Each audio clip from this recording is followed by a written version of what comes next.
ತಗೊಳ್ಳಿಲ್ಲ ಅಂದ್ರ ಇವತ್ತು ನಾವು ಸಹಿತ ಅಶೋಕ್ ಬೆಂಬಲವನ್ನ ಕೊಟ್ಟು ಮುಂದೆ ಇದಕ್ಕೆ ಸ್ಪಂದಿಸಿದ್ರೆ ಸರಿ ಮುಂದಿನ ಮಾತಾಡಲಿಕ್ಕೆ ಅವಕಾಶ ಮಾಡಿಕೊಟ್ಟದ್ದಕ್ಕಾಗಿ ಅವ್ರಿಗೆ ವಂದಿಸಿ ನಾನು ಎರಡು ಮಾತನಾಡುತ್ತೆ.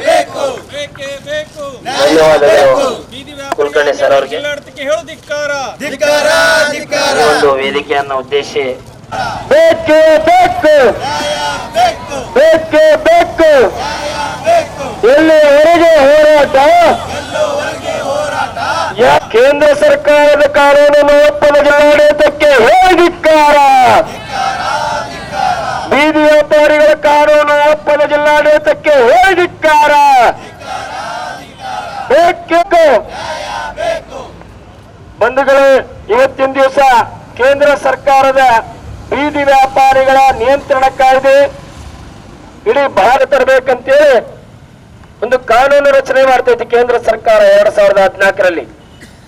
ನಂತರ ಕರ್ನಾಟಕ ರಾಜ್ಯ ಸರ್ಕಾರ 2016ರಲ್ಲಿ ಗೆಜೆಟ್ ನೋಟಿಫಿಕೇಶನ್ ಸ್ಥಳೀಯ ಸಂಸ್ಥೆಗಳಲ್ಲಿ ಬೀದಿ ವ್ಯಾಪಾರಿಗಳ ಚುನಾಯಿತ ಪ್ರತಿನಿಧಿಗಳನ್ನು ಆಯ್ಕೆ ಮಾಡಿ ಪಟ್ಟಣ ಮಾರಾಟ ಸಮಿತಿ ರಚನೆ ಮಾಡುತ್ತೆ. ಆದ್ರೆ 2019ರಿಂದ ಗದಗ ಜಿಲ್ಲೆಗೆ ಬರುತ್ತೆ. ಈ ಕೇಂದ್ರ ಸರ್ಕಾರದ ಯಾವುದೇ ಒಂದು ಕಾನೂನನ್ನ ಗದಗ ಜಿಲ್ಲೆ ಮತ್ತು ಗದಗ ಜಿಲ್ಲೆ ಬಡವರ ಮತ್ತು ಬೀದಿ ವ್ಯಾಪಾರಿಗಳ ಒಂದು ನಿಯಂತ್ರಣಕ್ಕಾಗಿ ಮತ್ತು ಬೀದಿ ವ್ಯಾಪಾರಿಗಳ ಸಬಲೀಕರಣಕ್ಕಾಗಿ ಜಿಲ್ಲಾಡಳಿತ ಯಾವುದೇ ಕಾರಣಕ್ಕೂ ಒಪ್ಪುವುದಿಲ್ಲ ಅನ್ನೋದನ್ನ 4 ಕೋಟಿ ಹಣವನ್ನ ಬೀದಿ ಜಿಲ್ಲಾಡಳಿತಕ್ಕೆ ಹೇಳಿದಿಕ್ಕಾರ. ವ್ಯಾಪಾರಿಗಳ ಕಾನೂನು ಒಪ್ಪದ ಜಿಲ್ಲಾಡಳಿತಕ್ಕೆ ಹೇಳಿದಿಕ್ಕಾರ. ಬಡ ಬೀದಿ ವ್ಯಾಪಾರಿಗಳ ಕಾನೂನನ್ನು ಒಪ್ಪದ ಜಿಲ್ಲಾಡಳಿತಕ್ಕೆ ಹೇಳಿದಿಕ್ಕಾರ. ವ್ಯಾಪಾರಿಗಳ ಕೋಟಿಗಟ್ಟಲೆ ಹಣ ಲೂಟಿ ಮಾಡಿದ ಭ್ರಷ್ಟಾಚಾರ ಜಿಲ್ಲಾಡಳಿತಕ್ಕೆ ಹೇಳಿದಿಕ್ಕಾರ. ಎಲ್ಲಿವರೆಗೆ ಹೋರಾಟ? ಯಾತಕ್ಕಾಗಿ ಹೋರಾಟ? ಬೇಕೇ ಬೇಕು. ಎಲ್ಲಿವರೆಗೆ ಹೋರಾಟ? ರಸ್ತೆ ಬದಿ ವ್ಯಾಪಾರಿಗಳ ಮಹಾಮಂಡಳ ಜೊತೆಗೆ ಗದಗ ಜಿಲ್ಲಾ ಬೀದಿ ಬೀದಿ ವ್ಯಾಪಾರಸ್ಥರ ಸಂಘದ ನೇತೃತ್ವದಲ್ಲಿ ಏನು ನಿರಂತರವಾಗಿ ತಳ ಸಮುದಾಯಗಳಿಗೆ ಅಸಂಘಟಿತ ವಲಯಕ್ಕೆ ಅನ್ಯಾಯವಾಗಿಂತರ ಸಂದರ್ಭದಲ್ಲಿ ನಿರಂತರವಾಗಿ ಶೋಷಣೆ ಆಗ್ತಾ ಇದೆ ಗದಗ ಜಿಲ್ಲೆ ಅಂತಂದ್ರೆ ನಿಜವಾಗ್ಲಿಗೂ ಒಂದು ಕರುಣಾಜನಕ ಸ್ಥಿತಿ. ನಿರಂತರವಾಗಿ ಪ್ರತಿಭಟನೆ ಮಾಡ್ತಾ ಬಂದ್ರು ಇನ್ನೂವರೆಗೂ ಇದು ಶೋಷಣೆ ನಿಲ್ತಾ ಇಲ್ಲ ಅಂತ ಅಂದ್ರೆ ಇದು ಎಲ್ಲಿಗೆ ಹೋಗಿ ಅಂತ್ಯ ಆಗತ್ತೋ ಅನ್ನೋ ನಮ್ಗೆ ಕಾಣ್ತಾ ಇಲ್ಲ. ನೋಡಿ ಬಂಧುಗಳೇ, ಇವತ್ತಿಗೆ ಕಾನೂನಿದೆ, ಆ ಕಾನೂನನ್ನ ಮಾಡಿದವರು ಇವ್ರೆ, ಅದನ್ನ ಧಿಕ್ಕಾರ ಮಾಡ್ತಾರು ಇವ್ರೆ. ಈಗಾಗ್ಲೇ ಏನು ಪಾರ್ಲಿಮೆಂಟ್ ಅಲ್ಲಿ ಚರ್ಚೆಯಾಗಿ ಕಾನೂನು ನಮ್ಮ ರಾಜ್ಯ ಸರ್ಕಾರದ ಮುಖ್ಯ ಕಾರ್ಯದರ್ಶಿಗಳನ್ನು ವ್ಯಾಪಕವಾಗಿ ಅದನ್ನು ಕಾರ್ಯರೂಪಕ್ಕೆ ತರಬೇಕಂತೇಳಿ ಜಿಲ್ಲಾಡಳಿತಕ್ಕೆ ಈಗಾಗಲೇ ನಿರ್ದೇಶನವನ್ನು ಕೊಟ್ಟಿದ್ದಾರೆ. ಅಂತಹ ನಿರ್ದೇಶನವನ್ನು ಕೊಟ್ಟಾದ್ಮೇಲೇನು ಬೀದಿ ವ್ಯಾಪಾರಿಗಳಿಗೆ ನಿರಂತರ ಜಯ ಕರ್ನಾಟಕ ಸಂಘಟನೆ ಬಲವಾಗಿ ಖಂಡಿಸುತ್ತೆ ಬಂಧುಗಳೇ. ಈಗಾಗಲೇ ನೀವು ನೋಡ್ತಾ ಇದ್ದೀರಿ, ಬೀದಿ ವ್ಯಾಪಾರಿಗಳಿಗೆ ತನ್ನದೇ ಆದಂತ ಒಂದು ಟಿವಿಸಿ ಕಮಿಟಿಯನ್ನ ಫಾರ್ಮೇಶನ್ ಅನ್ನು ಮಾಡಿ ಟಿವಿಸಿ ಕಮಿಟಿಯಲ್ಲಿ ಏನು ನಿರ್ಣಯಗಳನ್ನು ಕೈಗೊಳ್ತಾರ ಅದನ್ನು ಬೀದಿ ವ್ಯಾಪಾರಿಗಳಿಗೆ ಅನುಕೂಲ ಆಗುವಂಗ ಮಾಡ್ಬೇಕಂತ ಹೇಳಿ ಅದಕ್ಕೆ ಕಾನೂನಿದೆ. ಆದ್ರೆ ಇಲ್ಲಿ ಏನ್ ಮಾಡ್ತಿದಾರೆ ಅಂತಂದ್ರೆ ನಿರಂತರವಾಗಿ ಅವ್ರಿಗೆ ಶೋಷಣೆ ಮಾಡೋದು, ಅವ್ರಿಗೆ ಸುಲಿಗೆ ಮಾಡೋದು.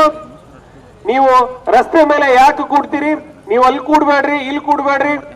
ಹೌದ್ರಿ, ನಿಮ್ಗೊಂದ್ ಮಾತನ್ನ ಹೇಳಿಕ್ಕೆ ಇಚ್ಛೆ ಪಡ್ತಾ ಇದ್ದೀನಿ. ನೀವು ಕುಂತಂತವ್ರು ಬಾಳ ಅಂದ್ರೆ AC ಆಫೀಸ್ನಾಗ ಇರ್ಬೋದು, AC ಕಾರ್ನಾಗ ಅಡ್ಡಾಡ್ಬೋದು. ಆದರೆ ಈ ಭಾರತ ದೇಶದಲ್ಲಿ ಮಧ್ಯಮ ವರ್ಗದ ಜನ ಏನು 75% 80% ಜನ ಮಧ್ಯಮ ವರ್ಗದ ಜನರಿಗೆ ಇವತ್ತಿಗೆ ಕಡಿಮೆ ಬೆಲೆಯಲ್ಲಿ ಏನಾದರೂ ವಸ್ತುಗಳು ಸಿಗ್ತಾವ ಅಂತ ಅದಕ್ಕೆ ಕಾರಣ ನಮ್ಮ ಬೀದಿ ವ್ಯಾಪಾರಸ್ಥರಂತ ಹೇಳಿಕ್ಕೆ ನಂಗೆ ತುಂಬಾನೇ ಹೆಮ್ಮೆ ಆಗ್ತಾ ಇದೆ. ನಿಮ್ಮಂತ ಶ್ರೀಮಂತರಿಗೆ ಬೀದಿ ವ್ಯಾಪಾರಸ್ಥರ ಅವಶ್ಯಕತೆ ಇರ್ಲಿಕ್ಕಿಲ್ಲ. ಆದರೆ ಈ ದೇಶದ ಈ ರಾಜ್ಯದ ಬಡ ಜನರಿಗೆ ಬೀದಿ ವ್ಯಾಪಾರಿಗಳ ಅವಶ್ಯಕತೆ ಇದೆ. ಬೀದಿ ವ್ಯಾಪಾರಸ್ಥರು ಇದ್ದಾರೆ ಅಂತೇಳಿ ಇವತ್ತಿಗೆ ಒಂದು ತುತ್ತಿನ ಅನ್ನ ಸುಖವಾಗಿ ಜನರು ತಿಂತಾರಂತ ನನಗೆ ಹೇಳಲಿಕ್ಕೆ ಹೆಮ್ಮೆ ಆಗ್ತೈತೆ ಬಂಧುಗಳೇ. ಯಾಕಂತಂದ್ರೆ ಎಲ್ರು ಈ ಏನ್ ಮಾಲ್ಗಳಾಗ್ಯಾವಲ್ಲ, ಮೋರು, ರಿಲಯನ್ಸು, ಬಿರ್ಲಾದು ಅಂತಹ ಮಾಲ್ಗಳಲ್ಲಿ ಹೋಗಿ ಕಾಯಿಪಲ್ಯ ತಗೊಳೋರು ಯಾರು ಇಲ್ಲ. ಅಂತಹ ಮಾಲ್ಗಳಲ್ಲಿ ಹೋಗಿ ವಸ್ತು ತಗೊಳೋರು ಬಹಳ ಕಡಿಮೆ ಜನ ಇದ್ದಾರೆ. ಆದ್ರೆ ಈ ದೇಶದಲ್ಲಿ ದುಡಿಯುವಂತ ವರ್ಗ 80% ಇರುವಂತವ್ರು ಎಲ್ಲರೇ ಖರೀದಿ ಮಾಡ್ತಾರಂದ್ರೆ ಅಲ್ಲಿ ಬೀದಿ ಮೇಲೆ, ರಸ್ತೆ ಮೇಲೆ. ಅದು ಯಾಕೆ ಖರೀದಿ ಮಾಡ್ತಾರಂತಂದ್ರೆ ನಮ್ಮ ಬೀದಿ ವ್ಯಾಪಾರಸ್ಥರು ಕಡಿಮೆ ಬೆಲೆಯಲ್ಲಿ ಕೊಡ್ತಾರೆ. ಅವ್ರಿಗೆ ಹೆಚ್ಚಿನ ಲಾಭ ಬೇಕಾಗಿಲ್ಲ, ಹೆಚ್ಚಿನ ಲಾಭ ಬ್ಯಾಡ್ದೇನೆ ಅವರು ಬಂದು ತಮ್ಮ ಒಂದು ಕಡಿಮೆ ಲಾಭದಲ್ಲಿ ಅವರಿಗೆ ಇದನ್ನ ಮಾಡ್ತಾ ಇದ್ರೆ ಅಂತ ಹೇಳಿ ತುಂಬಾನೇ ಹೆಮ್ಮೆ ಆಗ್ತದೆ ಬಂಧುಗಳೇ. ಎಲ್ಲಿವರೆಗೂ ಹೋರಾಟ ಬೇಕೇ ಬೇಕು, ಬೇಕೇ ಬೇಕು. ಬೀಗ ಸರ್ಕಾರಗಳಿಗೆ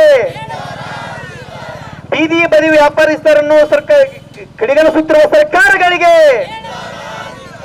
ಬೇಕೇ ಬೇಕು.